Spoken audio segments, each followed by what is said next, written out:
Hello everyone, আসসালামু আলাইকুম। আমি আজকে জাল পাটিসাপটা পিঠা বানাবো। আমার মতন যারা বেশি মিষ্টি পছন্দ করেন না, ঝাল, ঝাল পিঠা খেতে বেশি পছন্দ করেন, তাদের জন্য আজকে এই পাটিসাপটা পিঠা। পাটিসাপটা পিঠা বানানোর জন্য একটি মিক্সিং বোলের মধ্যে আমি ১.৫ কাপ আটা দিব। আটার মধ্যে দিয়ে দিব সামান্য একটু লবণ আর দিয়ে দিব ২ চামচ চিনি। এখন আমি দিয়ে দিব একটা ডিম আর দিয়ে দিব তরল দুধ। আপনারা চাইলে আটার পরিবর্তে এখানে ময়দা দিয়েও করতে পারবেন। আমি অল্প, অল্প করে দুধ দিয়ে তারপরে ব্যাটারটা তৈরি করব। একবারে কিন্তু বেশি দেওয়া যাবে না।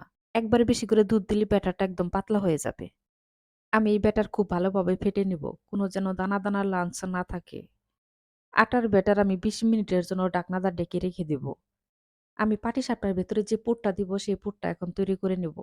চুলার মধ্যে আমি প্যান বসিয়েছি। প্যানের মধ্যে দিয়ে দিব সয়াবিন তেল। তেলের মধ্যে দিয়ে দিব পেঁয়াজ আর দিয়ে দিব কাঁচামরিচ কুচি। পেঁয়াজ আমি হালকা করে ভেজে নিয়ে দিয়ে দিব ১ চামচ আদা রসুন বাটা।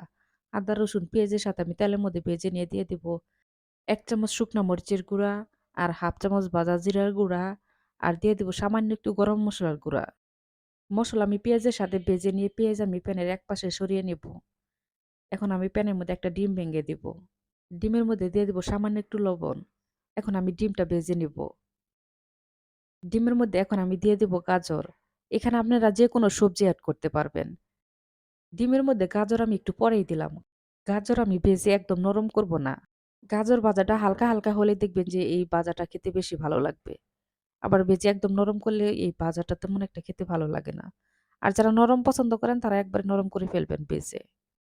এখন আমি গাজরের মধ্যে দিয়ে দিব ১ চামচ গোলমরিচের গুঁড়া আর দিয়ে দিব ১ চামচ টমেটো সস। টমেটো সসটা অবশ্যই দেওয়ার চেষ্টা করবেন। গাজরের পুর আমার হয়ে গেছে, আমি নামিয়ে ফেলবো। আটা ব্যাটার যে আমি ঢেকে রেখেছিলাম এখন আমি ঢাকনা সরিয়ে নেব। পাটিসাপটার ব্যাটারটা ঠিক এরকম ঘন হবে। এখন আমি চুলার মধ্যে একটা প্যান বসিয়ে দিব।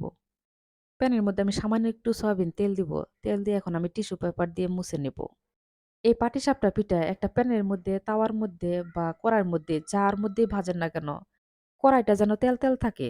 তাহলে দেখবেন যে পাটিসাপটা পিঠাটা অনেক সুন্দর হবে। আর খুব তাড়াতাড়ি উঠে যাবে। আমি ১ম এ একটা পাটিসাপটা ভেজে উঠিয়ে নিয়েছি। আটার ব্যাটার আমি ১ চামচ প্যানের মধ্যে দিব।